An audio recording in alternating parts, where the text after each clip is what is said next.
Wow, look at that. Could you believe that somewhere out there is some of the rarest, most endangered plants in the world? And it's within a region within the Fynbos biome called the Limestone Fynbos. And it's one of the most critically endangered areas you'll find within the biome, one of the most undervalued, and it hosts such biodiversity, it's frightening. Amongst this landscape, there's little pockets of nutrients that obviously different species will grow. It gives diversity on the plants that will be able to grow. Within these little pockets, starting from the Southern Cape all the way down to Cape Agulhas, you'll find little pockets of limestone fynbos. Now, it's one area within the fynbos biome that I believe has a great opportunity for ecotourism, for the cut flower market, and with us within our industry in hospitality, we host events, we host weddings, we are constantly looking for cut flowers.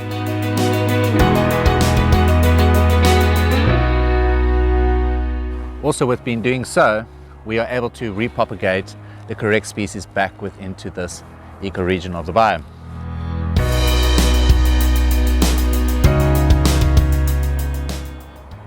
The more flowers we get around in this region, the happier the bees are, the more nectar, the more pollen.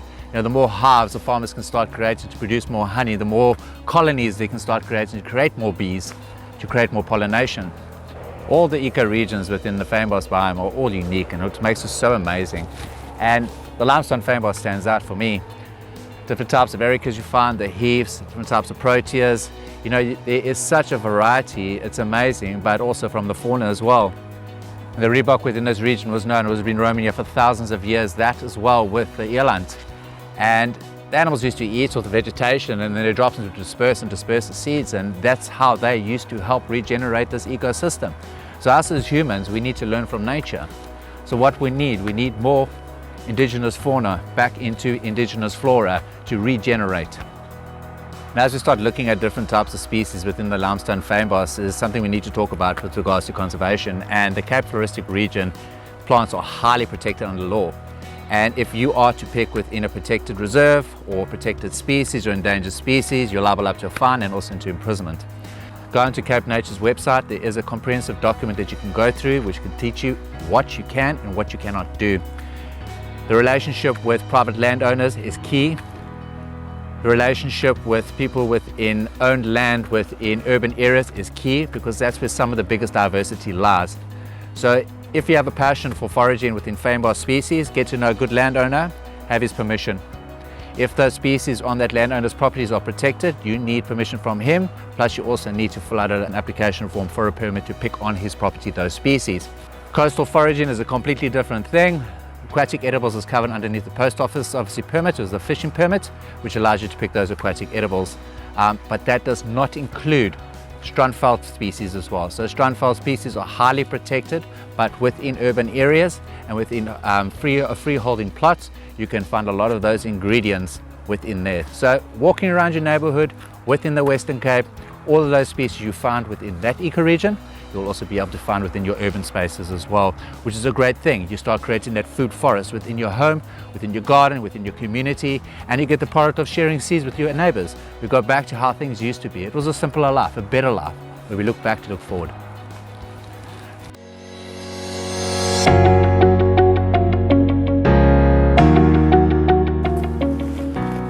So behind me is one of Western Cape's biggest agricultural commodity. It's the golden honey. And what makes this honey very unique is that it feeds off all the fynbos within this region. One thing about the Cape Floristic region, it hosts 9,000 different species of our fynbos, and a large selection of them are endemic to this region. There's something special about these bees. So obviously when they gather the honey, obviously from the plants, they suck the nectar, the pollen they gather on their back legs. And the two differences between those two, obviously with the sap they get their carbohydrates, and with the pollen they get their protein. When they go into obviously sucking up the sap, they've actually got two stomachs, and when they suck that sap, they obviously store it in the second stomach, which are released into the honeycombs when they get back to the hive.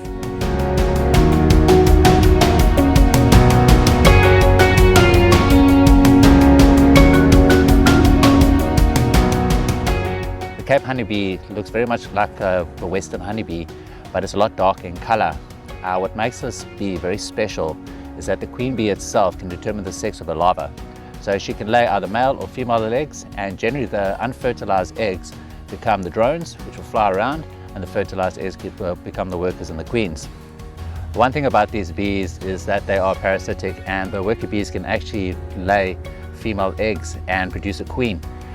With that being said, introducing these bees into other ecoregions can dramatically impact that ecosystem by destroying hives, by taking over and colonizing those hives, killing those endemic bees or indigenous bees to that region. So one thing to consider, these bees are located within the Western Cape up to the Eastern Cape. The people also believe within the Xhosa is that if you see a swarm of these bees within your house, the traditional way is to make mbuti, because apparently it's a good way to bless the ancestors. A lot of farmers out there have a lot of beekeepers that are keeping obviously hives on there, and that just helps with growing the colonies of the bees to help with the pollination. The more bees there are within these ecosystems and out within the wild, the more farms are going to be pollinated and the more crops you're going to be able to yield. The biggest problem we face is when these bees are going into these agricultural crops, the farmers are spraying them with a lot of pesticides, and these get onto the pollen of the bees, into the nectar, that generally gets into the hive, and it can cause dramatic effects within the hive, actually killing off the entire hive. A lot of farmers also supplement the feed of the bees by putting sugar water, and generally that just helps when there's like low nectar coming out of the plants, but it's not a long-term solution and not a healthy solution. A lot of people are mixing sugar waters and different types of honey waters for sugar birds. As been said, do not mix honey and water for the sugar birds, because it creates a fungus when it's in its mouth and it cannot breathe and not feed anymore. So when you want to do something great, just research it a bit more, get a better understanding, and if you don't understand something properly, always reach out to somebody who understands it a little bit better.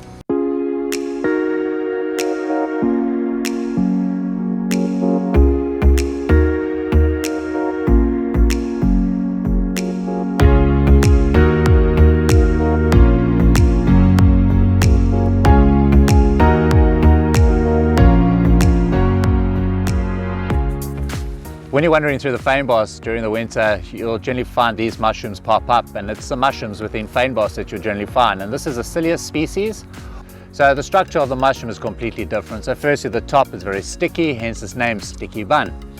The underneath, the pores look completely different to what a boletus. The boletus is more fine, it's more of a sponge. These are more porous and more open. If you are going to forage these and harvest these, always go for the younger specimens, because those are the ones that won't have much sand in it and much insects, and those pores will be a little bit more smaller, so they'll give a better palate and your taste when you're obviously cooking them. When cooking these mushrooms as well, it's a good idea just to peel the skin off the top, because that's where most of that mucus and that slime comes from. So once you peel them off, they generally lose a little bit of that sponginess and the gelatinous that they get when obviously cooking them. A lot of people in South Africa take these mushrooms when they forage them, and then they slice them up and they dry them, and at a later stage they put them into soup to rejuvenate, and a lot of people commercially sell them as dried porcinis. So when you're looking at the label of your packet of dried porcinis, just make sure it says popular edulis on it and it does not say cilius, which then is a slippery jack. Ancient sediments of layered soils here, that there's a mycelium network that's working within all of these to spread these species. Quite something cool to see within Fynbos, especially within this Limestone Fynbos region.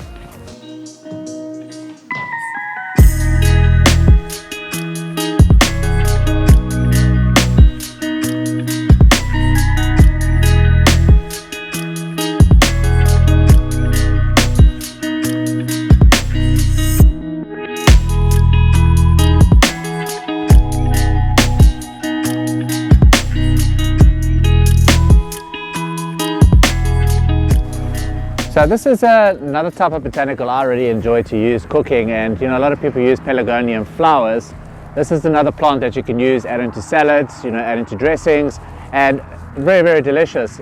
It's what they call the blimbos or the steekbos, and it has beautiful small little honey scented flowers that you pick off, and obviously you add to your sauces, your salads, also blend it up to make a beautiful dressing. It's got such a beautiful aroma, good botanical flavor.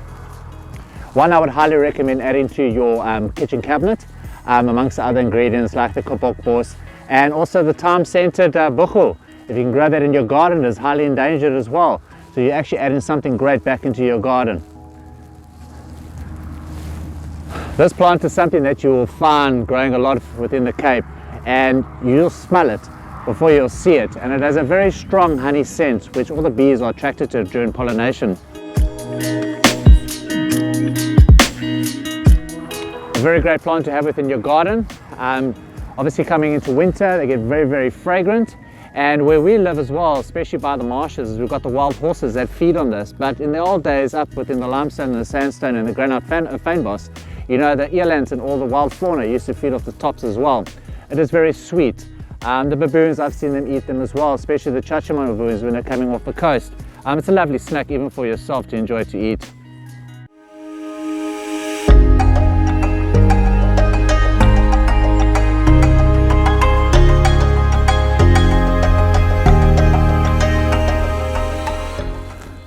So in the Limestone Fynbos, you get a collection of very rare and endangered species, and it's not something I really like to show, but I think education is a very important thing, and if we don't know, we'll never be educated on it. And this species over here is a type of buchu which they call the Albertinia buchu, and it's a very endangered species of buchu, but it has such a beautiful fragrance to it, such a very delicate plant. The name suggests that it has a hairy flower, and you'll notice that when they start flowering in spring and late winter. It looks beautiful, but it looks completely different to all the other buchu species. And it's got a very fine, sharp, spiky leaf, but that aroma is addictive. Over the past 40 to 60 years, this plant has reduced by half due to urbanisation, development, agriculture. It's a problem, and all this beautiful indigenous flora is disappearing because of development, but also the land within the Limestone Fynbos has been seen as not good enough for agriculture. It depends what you grow, how you grow it, and how you understand the land. And how I know now that I am in the Limestone Fynbos, I found this plant. This plant is a great indicator that you're sitting in the Limestone Fynbos because it's accustomed to the soil type and to this eco region within the biome. The thing with the buchu species is about 150 different types of Agathosma species, and that is just one genus. The flavors and aromas you'll be able to find within this biome is amazing, and you will not find it anywhere else in the world.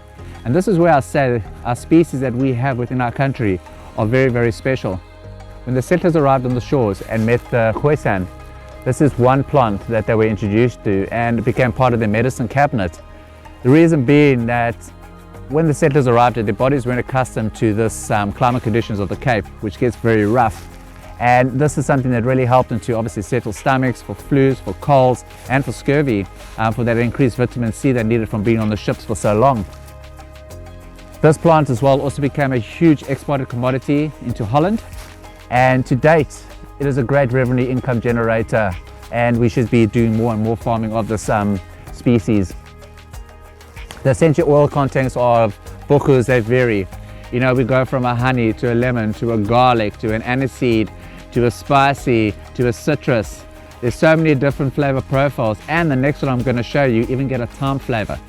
With buchu and the various different types of species that it has, it gives you a collection of aromatics for your basket to actually put into your kitchen. Obviously, like I said before, these species are protected. This is endangered. This should be left alone, and if anything is to buy from your indigenous nursery and put it into your garden, because it's a great filler amongst your garden.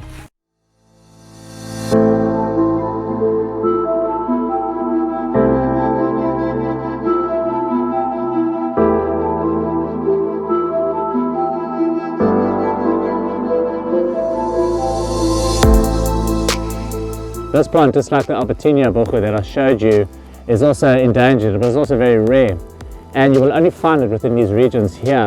So when you're cooking with ingredients within the kitchen, you know, we've seen the wild rosemary convert to our normal commercial rosemary. Now I'm going to be looking at a species that compares to our thyme. But you know, it's a species that's actually endangered in the wild, and you will find it within the Limestone Fynbos, and it's called Limestone Buchu, also known as the thyme buchu. The structure of the plant looks very similar to what the normal thyme plant would look like, and it gets these beautiful little pink flowers late winter, early spring. The fragrance of the plant reminds me of a lemon thyme that you would buy, but because this plant is endangered and it is threatened, it's always best to get this plant from a nursery and put it into your garden.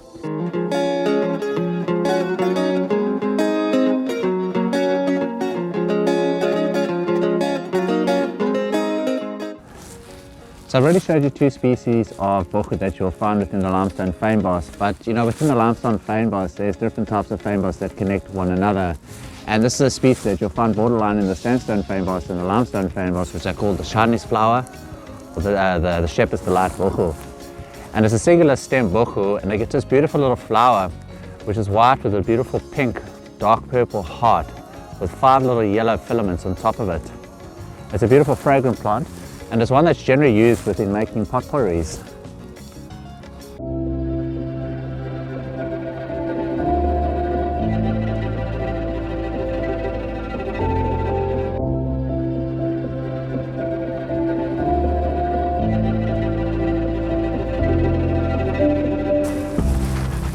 So as you can see here, an oystervark, or a porcupine as most of it know, has come in and started eating some of the tubers over here. But it's missed one of the prize ones, and there's another one growing over there, and this is what they call Pelargonium trista, also known as a rooiwortel, or the clove-scented Pelargonium. So it's a very easy identifiable plant to find, obviously, within the Limestone Fynbos. Firstly, it'll have tops that resemble carrots, number one, but it has a beautiful root to a tuber, and this one's actually loose. So I'm actually going to see if I can reveal it for you.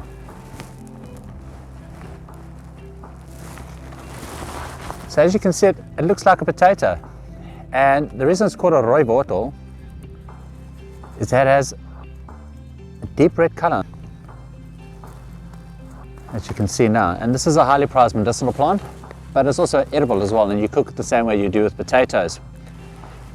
The unique thing about this plant is that it gets the highest scent at night time, and it's reliant on a moth for its pollination. So it's quite a unique nighttime symbiosis, but it also releases a very strong clove scent, those flowers itself. This time of the year, obviously the leaves start revealing themselves and soon the flowers will start shooting, and will give you a better indication of actually how much they're actually growing around. The indigenous medicine men use this for indigenous cultural purposes, but you know, we look within the Limestone Fynbos, these are the edible foods that the Khoisan relied on many years ago. Me personally, I like to keep tubers and roots within the ground because I believe our commercial applications have enough of that going around with potatoes. And if we started intercrop planting different types of species such as this with potato crops, we can create a variety in one's basket for everyone to enjoy. Those that have protected lands, this is one of those species it's nice to have growing within there because obviously the prized tuber for its medicinal properties, but it is also a high rich in tannin tuber, and it requires a lot of boiling to release all those tannins. But in general, the Khoisan, the medicine men say that they use this plant. It gets grated down, gets boiled into a tea, gets taken orally, and it's for obviously settling your stomach and giving you a good gut, the rooiwortel as they call it. And another name that the Khoisan will give this plant is a wit-eentjie. So all tubers and roots generally are classified by the Khoisan indigenous people as eentjies, and different elements within the plant is how they would differentiate with themselves when they're trying to explain to other people. So wit-eentjie met die rooiwortel. So I'm going to put this guy back now, and I'm grateful that the Easter vark did all the work for me, and I'm going to leave him. And I'm going to come back and enjoy the smell at night.